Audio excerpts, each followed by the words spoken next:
Las Vegas, famous, fabulous playground of the West. A wide-open town that never goes to sleep. Vegas! Vegas, baby! Vegas! You're either in or you're out.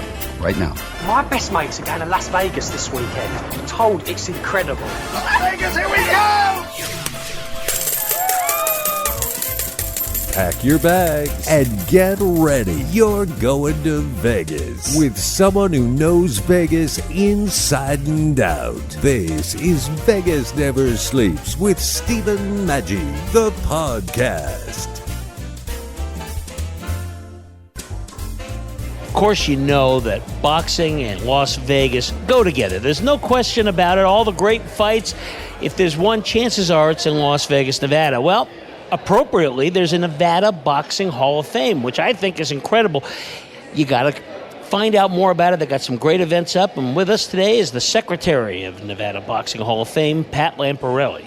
Now, Pat, first of all, how do you get into this? How did this even start? I know this is a relatively new Hall of Fame, been on for a few years.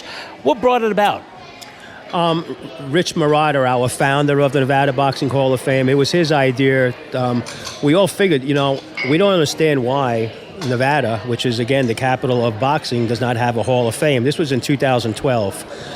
So we got together some of the head honchos in boxing here in Nevada, and we put together our Hall of Fame. In 2013, we had our first inductions. It's a who's who of great boxers, and you have them into a number of different categories. Obviously, the first one, and probably, I guess, the most important, really, are Nevada residents. Started out with Mike Tyson, Mike McCallum, and Diego Corrales. Is that the place that really attracts the most interest? And also, by the way, it's not just Las Vegas, right? It's the entire state. That is correct. Right. We have different categories. We have non-resident fighters that we vote for. We have resident fighters, and then we have the promoters and the important people in boxing that were not actually in the ring. And we vote on them also every year. So we have about maybe 10, 12, 15 inductions every year, 6, 7 fighters, and the rest are, again, VIPs of who's who in boxing, promoters, ex-referees, ex-trainers, things like that. Well, Pat, it seems so important because a lot of people forget about boxing. Boxing was perhaps the premier sport in the earliest 20th century, along with maybe baseball. So it's still important and so forth, but people forget, and we got to keep that history alive. Always, always. Boxing will never die. Just because UFC came into Las Vegas, they were like saying, oh, boxing's going to die. Boxing will never die. Hand-to-hand combat, not feet combat, hand-to-hand combat will never go away. It's been like that since the gladiators, and it's never going to go away. I think it's perhaps the truest sport there is because there's no equipment, other than gloves, that kind of thing. But otherwise, there's no equipment. It's just mano a mano, and you're out there by yourself. And people don't realize what incredible shape you have to be to do a few rounds. Yeah, I'm also a high school tennis coach here in Las Vegas, and I got some of my high school tennis kids to go in around because they think they're in such great shape playing tennis. So I made them go in the ring for like one round. After one round, they were dead tired. They couldn't understand it because it's totally different. It's a total different physical mentality also when it comes to fighting. You have to be in the best of best shapes to be a fighter, professional boxer, or an amateur. Yeah, and people are using that kind of training now just to get in incredible shape, even if they don't want to get in the ring. And now women boxing has become a thing, too, and, of course, you're covering that. Yes, we are, without a doubt. Women's boxing started getting very popular. We really didn't want women in the ring, for various reasons, of course, but apparently there's a lot of talent when it comes to the females, too, even in boxing. I mean, we have them in other sports, and, they lobbied to get in the ring, and we allowed it, and it's been successful ever since. Well, you got a big event coming up, and we're going to talk about that in just a few minutes. But I want to talk about you. You actually were a boxer at one time. Yes, I was. I used to be in the Golden Gloves back in New York City. My dad loved the boxing since I can remember. He used to come home with the KO magazines and the Ring magazines, and I used to follow all the greats fighters. And I always said I always want to be one of them, and so I did. I tried it. didn't work out as much for me. Only for the fact is that I wasn't mentally into it as much as I should have been. When I came out to Vegas as soon as I came out to Vegas, I was more mentally into it. But I was in my late 20s then. And my career was kind of like over and stuff. So I became a trainer, a boxing judge out here, and I got involved in boxing deep. And that's how I became the secretary of Nevada Boxing Hall of Fame out here. Well, and of course, you understand this as well as anybody. These people are special. First of all, the athletes themselves, we talked about, they're in incredible condition. But this also takes a certain mental capacity that to get in there and to be able to take a beating, something that people can't even understand, and yet keep going on. Yeah, that is true. It's a sport that if you're not in shape, you're going to get hurt. There's no doubt about it. The people that are in boxing are all dedicated people. No, of course, we never want to see anyone getting hurt, so they all have to train and be in shape. But it is definitely a mental thing also. All sports is mental. A lot of it is mental. Like I tell my tennis players the same thing. It's 90% mental, 10% talent, which is not true, but I want them to think that, of course. And the same thing with boxing. People, other fighters can get in someone's head. If you think you can get in someone's head, you're going to do it. So you got to be mentally tough, not just as physical tough, but mentally tough. Well, and we've seen that. I mean, that's kind of how Muhammad Ali was able to, certainly that fight with George Foreman, on paper, it looked like Foreman was going to easily win, but he got in his head. Got in his head very badly. Just the same way he got in Joe Frazier's head, So he was a master at that, of course, Muhammad Ali. And again, if you're mentally tough, that doesn't bother you. It goes over your head, and you're concentrating on the fight. But yeah, he was one of a kind. That's why he was that's why he is, to me, the greatest of ever of heavyweights or any weight class. Well, it's kind of interesting too. As you look at these names, you realize some of these people, like George Foreman, for example. When he first started out, he was a rough guy, wasn't particularly the friendliest guy, and somewhere he had a life-changing event, and he's one of the nicest guys you'd ever want to meet. Oh yeah, at the beginning he was vicious. No one even wanted to even be in the same room as George Foreman, and the first time he retired, he became a minister. He found God.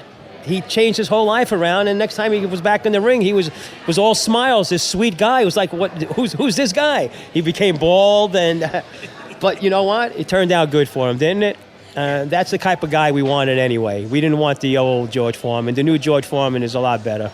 Well, I was really happy to see him. We talked about it a few minutes before we even started our conversation on the air, but it's really good to see somebody like Sonny Liston get in, simply because he had so many problems with the law and so forth, but he was a great fighter, and that's what this Hall of Fame is about. Yeah, it has nothing to do with his outside past or anything like that outside the ring. We vote for their talents inside the ring, and that's all that matters to us. Let's talk a little about the non-boxers in there, because there's a lot of different categories here. So kind of run us through things. I mean, obviously things like trainers and so forth and promoters. We have a category for trainers, promoters, people that were involved in boxing outside of training and promoting. Like I said earlier, we have about 5 or 6 of those that are definitely inducted every year, and they deserve to be in the Hall of Fame just because they weren't fighters, great trainers, great promoters, great judges that we've had. They deserve to also be in our Boxing Hall of Fame. Well, Pat, your Hall of Fame, if anybody questions credibility, because there are some Hall of Fames that are out there in name only, but just look at some of the people. These people all show up and stuff. It's a real honor. Oh, it's a great honor for them when we give them a call the day after we vote and let them know that they've been chosen to be a Boxing Hall of Fame in Nevada. A lot of them are emotional. It's something that they've been dreaming all their life. Yes, of course, there's the International Boxing Hall of Fame. A lot of the fighters want to do that, but most of the fighters, I would say 90% of them consider Nevada Boxing Hall of Fame the true Boxing Hall of Fame. Well, you talk about Nevada. You came from New York and you came out here. There is something special about Las Vegas, specifically Las Vegas, but even the whole state of Nevada when it comes to boxing, right? That's a little different than any other part of the world. Well, yes, it is. Again, I've come from New York. I've been in the Golden Gloves. I've seen all fights. I've been in the ring. But when you get to Las Vegas, it is totally different. The atmosphere, just everything about boxing. It's you're living boxing out here, and that's why a lot of fighters come out to fight and train in Las Vegas. They want to be around, the ambiance of all the fights. All the different fighters coming into the gym and seeing them. I mean, that's what fuels all fighters. Las Vegas really is different in that regard. There's an excitement in the air for people that aren't even going to go to the fight. It's just you feel it. And does that come, do you think, from the city fathers that have really embraced the sport, by that the casinos and the municipal leaders and so forth? Yeah, I agree with that. A lot has to do with the atmosphere here in Las Vegas. Just knowing you're stepping into Las Vegas, which is the boxing capital of the world. Just knowing that a lot of fighters, as soon as they come to Las Vegas, they say, win or lose, my career is complete because I actually fought in Las Vegas. I mean, they consider Las Vegas, that's it, the pinnacle of their careers. And it's true. When they come to Vegas, they know that there's going to be a crowd watching them. It's not going to be some, bar joint, where they're fighting. They know they've made it. Pretty much when you come to Vegas and you're fighting, you made it. You made it in boxing. And when you're sitting in the front row or right in the front where the cameras are, that's another way you can say you made it in terms of celebrity. Well, exactly. You take a look at that first row, second row of all the people that are watching you fight, and you're looking at, let's say, Sylvester Stallone in the audience and Jay-Z and Beyonce. You've made it. And, you're a fighter that they're paying to see you, and that's the ultimate when it comes to professional fighting in the state of Nevada. You mentioned Sylvester Stallone. I got to ask you, the Rocky movies, particularly the first one, do you think that really captured kind of the world of boxing? I mean, it was certainly, again, especially the first one, was really a great film. Yeah, what was it, 1976? Yeah, it definitely captured me, and I wasn't the only one. So, yeah, I think the Rocky movie really kickstarted a lot of generation of boxing, in the 70s, then the 80s. Then we had 1980s. When we had the top four guys, Roberto Duran, Sugar Ray Leonard, Marvin Hagler, Tommy Hearns. Well, that was it. And right on top of that, you had Mike Tyson, and Evander Holyfield, Lennox Lewis. We had great fighters in the 80s. And, yes, you can't have that forever. Just like, again, in tennis, when we had Pete Sampras and Andre Agassi and all the great, they come and go. And we have to start all over again. But, again, boxing will never die. We just have new champions. More with Pat Lamparelli in just a few moments. But first, when you visit Las Vegas, you're always looking for fun things to do. And I think one thing you got to put on your list is the Neon Museum. It's fantastic. What a way to learn the history of Las Vegas, but by the signs that go back all the way to the 1930s. The lobby, in fact, is a restored shell from the old La Concha Motel. It's a lot of fun. The staff there is incredible. A really unique Las Vegas experience, so you can learn the history and have a blast. Go to neonmuseum.org. That's neonmuseum.org. You are listening to Pat Lamparelli, a former amateur boxer and judge, and now secretary of the Nevada Boxing Hall of Fame. And when you talk about boxing also, we can't forget even some of the media that covered it. I mean, people like Howard Cosell was so important to the advance of the sport. And even before then, you had guys like Russ Hodges, all the great broadcasters. Boxing was always a part of what they did. Speaking about Howard Cosell, he was my idol. I loved Howard Cosell, not just in boxing, but he was the man when it came to boxing. Muhammad Ali, you can't separate the both of them. But yeah, journalism, in boxing, it was just pretty much Muhammad Ali and a few other guys, and they helped make boxing what it is today.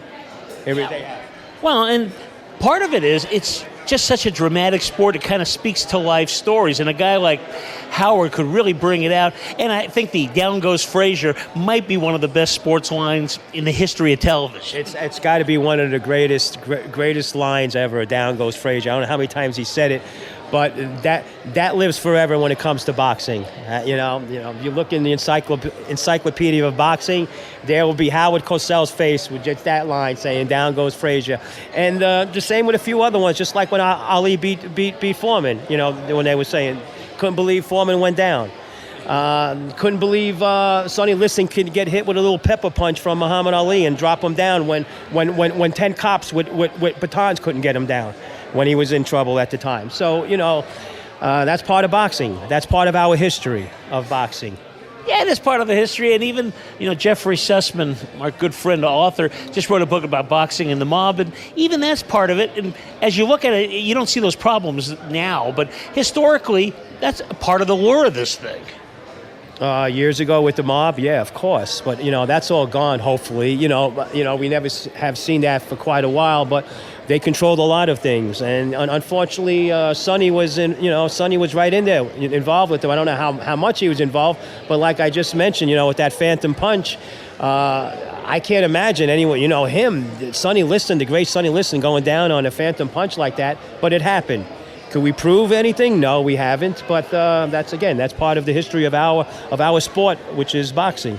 Absolutely. Well, as we mentioned in the front, it's primarily Las Vegas, but actually this is the entire state. And earlier in the 20th century, wasn't Reno a place where a lot of fights took place before really Las Vegas even really exploded? That's exactly right. Reno was the capital of the state of Nevada in the 1920s or early turn of the century. We have some fighters that are inducted into the Hall of Fame that did fight up in Reno more than because Las Vegas was not the boxing capital until I would say maybe the 80s. Yeah, that's when it started, when everyone started fighting in Caesar's Palace. Everybody came to Caesar's. When you fought in Caesar's Palace, again, you've made it, and that's where our top welterweights always fought.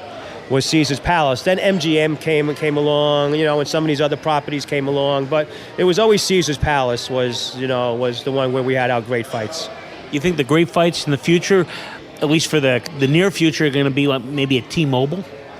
That's where it's looking right now. Is only for the capacity of the seats, the arena, but MGM, T-Mobile. Hopefully Caesar's comes back. But they don't have the arena to have those crowds that are in demand right now when it comes to these mega fights in Las Vegas. Well, let's talk about the Hall of Fame itself. So people are going to ask, what's the criteria you're looking for? I mean, it's obviously easy to see why guys like George Foreman and Muhammad Ali and Sugar Ray Leonard get it, but it's probably more than that. I mean, what kind of things do you look for before you guys vote on this, who gets in? Well, you have to be retired, of course, just like any other sport. You have to be retired. We don't make it a 5-year retirement. We make it a 2-year retirement. And we hope they don't come out of retirement, of course, but, it happens. That's one of the criterias. And another criteria is you don't have to be a champ to get into the Hall of Fame. We have a lot of different belts, WBO, WBC, IBF, WBA, and not necessarily are these champs actually qualified to be in our Boxing Hall of Fame. Yes, they were great fighters, they were champs, but that doesn't automatically give you qualification to get into our hall. You have to have a great record. You had to have fought, of course, in the state of Nevada at least 3 times in our state. And you had to present yourself in a gentleman way, Even though we say that we don't care what happened outside the ring, it does affect our hall, and how we induct our fighters. But again, our criteria is you have to be retired at least 2 years. You had to have fought in Nevada at least three times, and you had to have a great record. You had to have, not just a champ. You just had defended maybe 3, 4, 5 times. Everything like that it weighs odds when it comes to our voting into our Hall of Fame.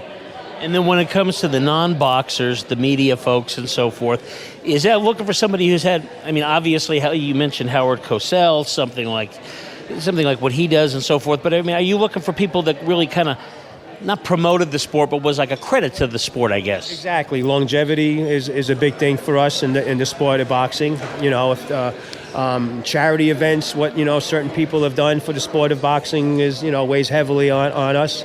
That how they handle themselves in outside the ring. There's a lot of factors how we vote on non-boxers, in different categories. Yeah, of course they had to have success as a trainer, as a promoter. Success is definitely what's considered part of the Hall of Fame, in voting, and that's what we're looking for. And there has been a lot of people throughout the years that had much success when it came to boxing in the state of Nevada that was never recognized. And these last few years, we've been recognizing these past great people in the sport of boxing outside the ring. And the people that vote for this, obviously, let's kind of introduce the folks to who the people are that run this thing. So on top, you've got Rich Murata, who has a great record as as someone in the media that's followed boxing. He's well respected throughout the entire sports media.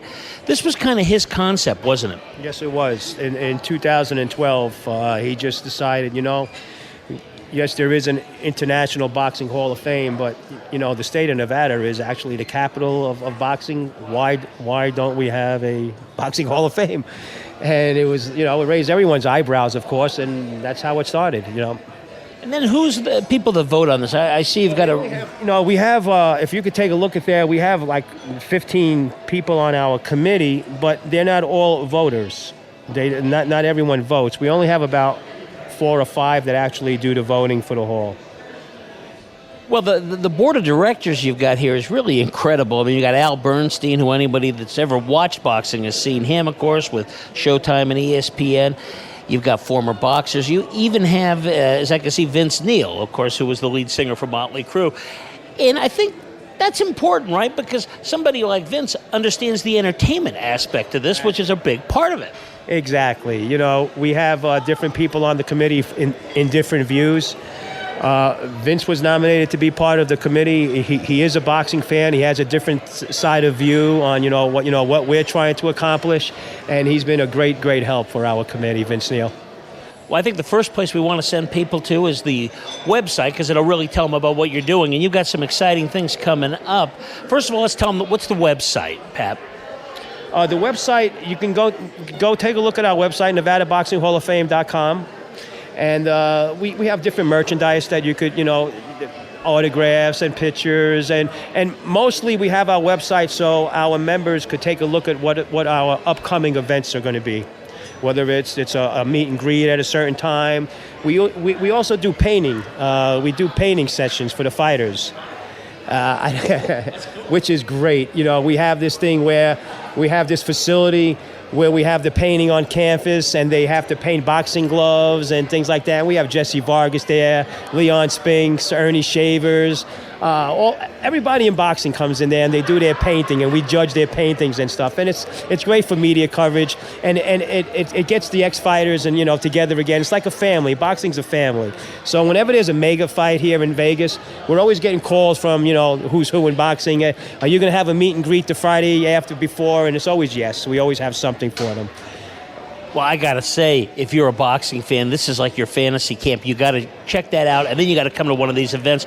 A big one coming up, and we want to talk a little about that. It's the 7th annual induction weekend, which obviously is a big deal.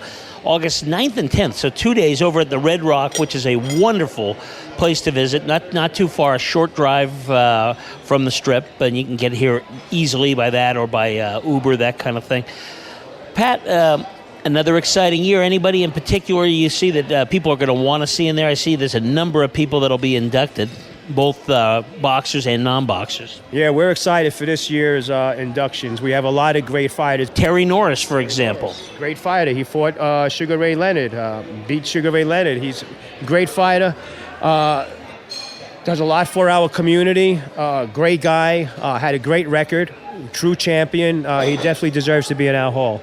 Yeah, and it's important because he's the type of guy, for example, everybody remembers Sugar Ray Leonard. They became huge media figures, Roberto Duran. But there were guys like Norris that were really great fighters that you remembered at the time, and you just forget about them because as time goes on, the people you remember gets fewer and fewer. Well, the people you remember are the household names. And that's unfortunate for the great fighters that didn't get that media attention or that one great fight where they're a household name. But they were great fighters. They deserve to get that recognition that we give them. Bobby Chacon is another one. Again, remember him from his days. Another great fighter. Great fighter in the '80s. He's another fighter where he had some great fights, some mega fights. Yes, he was in the smaller weight class, I think 126 or something like that, featherweight. But he had some great fights with Boza Edwards, Another gentleman, I forgot his name, Lamone. But he was a great fighter. He fought Boom Boom Mance. He lost to Boom Boom, but it was a great fight. I mean, he was a great fighter. Great fighter. He deserves to be in the Hall also.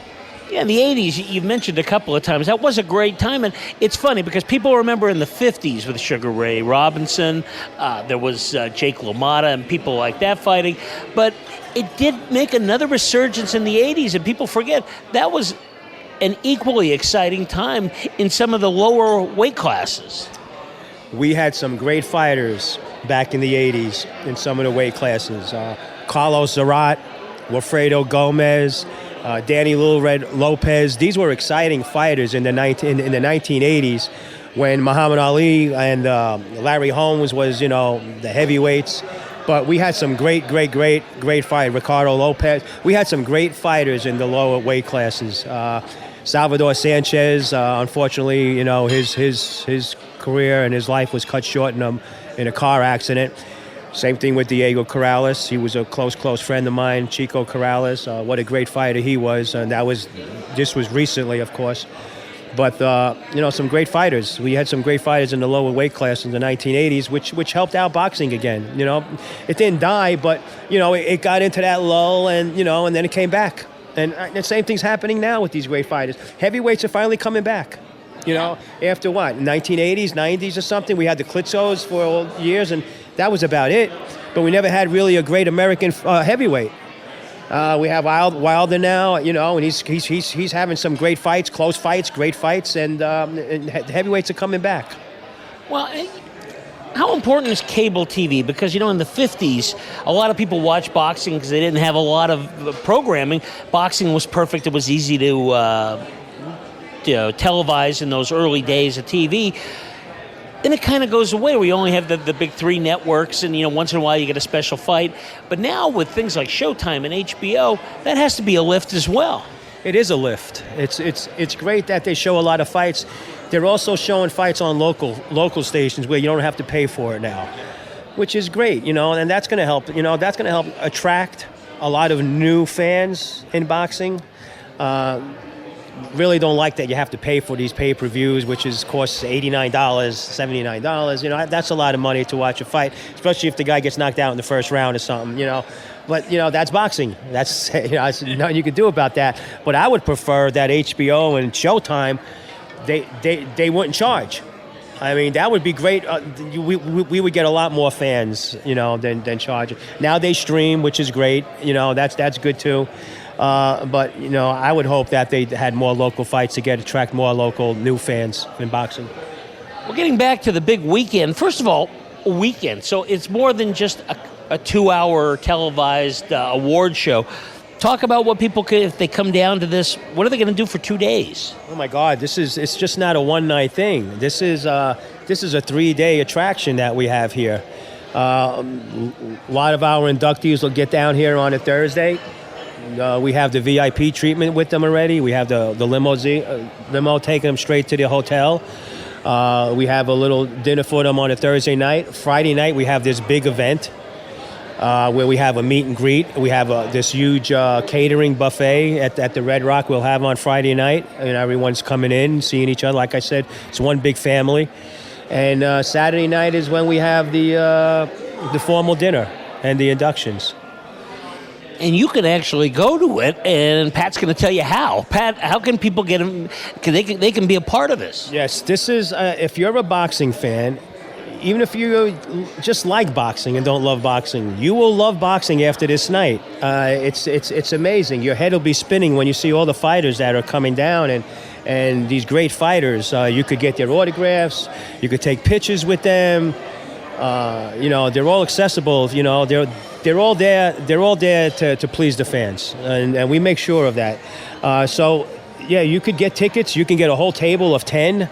You could buy 1 ticket, 2 tickets, whatever you want. You just go to our website, which is NevadaBoxingHallOfFame.com. Just go where it says buy tickets for our gala, and just go ahead and purchase your tickets. I can't wait. I think it's a boxing kind of a fantasy camp. It's something once-in-a-lifetime type of event. Well, actually, we do this every year here in Nevada, but if you can get out and see it, it'll be great. And one more thing you've got coming up. I know you're in the process of building like a regular exhibit. Talk a little about what people can expect to see and when you kind of expect that to be permanent.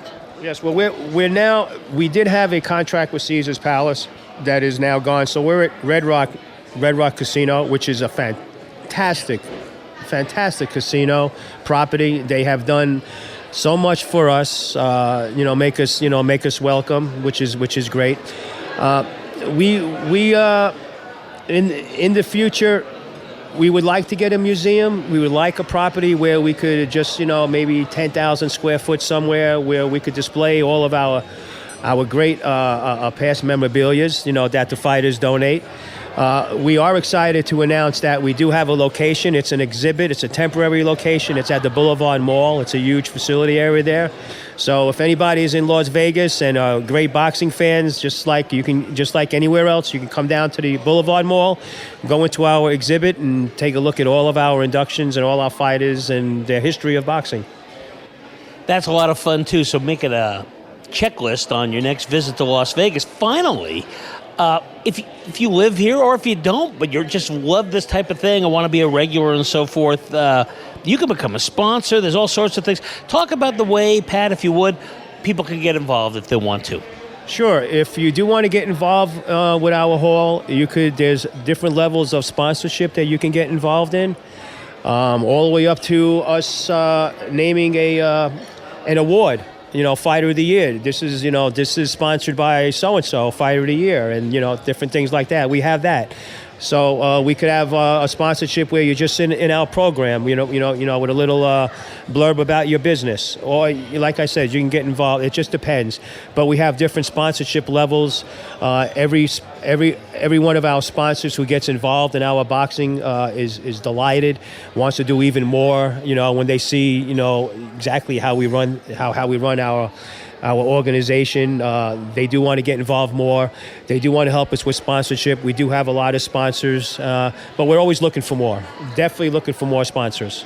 And we can find that on the website, right? How to do that? Yeah, or you can go to the LinkedIn. We can go to a LinkedIn account, Nevada Boxing Hall of Fame LinkedIn account, and just pull that up and just find out how you want it. It just depends on how you want to get involved. We have levels for everyone that wants to get involved. Well, Pat, can't wait to be there on August 9th and 10th, and we'll check back with you again. Thanks for joining us. It was my pleasure, Steve. Thank you. I hope to see you there. You've been listening to Vegas Never Sleeps with Stephen Maggi, the podcast, with new shows loaded twice weekly. Got a guest idea? Email us at info@vegasneversleeps.com and catch the show live every Sunday, 11 a.m. Eastern, 8 a.m. Pacific, coast to coast on the Biz Talk Radio Network. Do you own a real business that makes real money? Not just an idea for a business, but a real revenue-generating business? Then we have what every business needs to run and grow. Cash. Call the Business Cash Advance Line, and in just 5 minutes, you could be well on your way to securing up to $1 million in funding for your business. Use the money however you want. Try new advertising, buy inventory, purchase equipment, or pay taxes and other bills.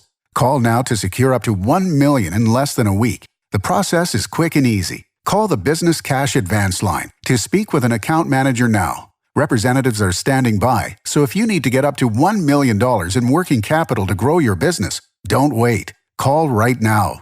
800-445-1099. 800-445-1099. Call now. 800-445-1099. That's 800-445-1099.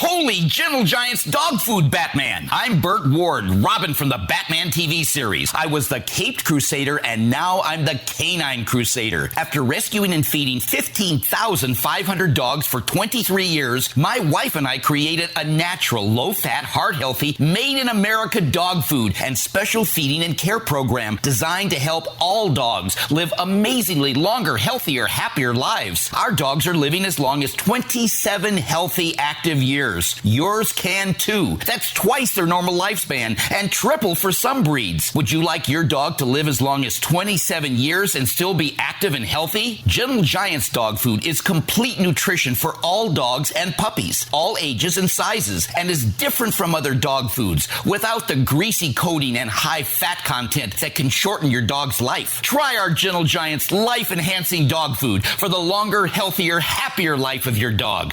So are you tired of being tired? Well, then it's time to get the tea. Hey, it's Lisa here to tell you about this all-natural, all-organic tea I've been drinking that has had great results for over 20 years. It's called Life Change Tea, and it's specially formulated to help detoxify and cleanse your kidneys, liver, colon, and blood all at once. The colon is one of the most ignored organs in the human body. The faster that waste is eliminated from the body, the less time that waste sits in our intestines, spreading toxins to our bloodstream. This tea helps cleanse chemicals caused by outside intruders from our entire digestive system. And get this, weight loss can be a side effect. And with continued use of the tea, you can experience clearer, healthier, younger looking skin, increased energy, and a happier outlook on life. So if you're tired of being tired, get the Life Change Tea at getthetea.com. That's getthetea.com. And like me, you'll be glad you did. You'll be glad you did. You'll be glad you did. You'll be glad you did.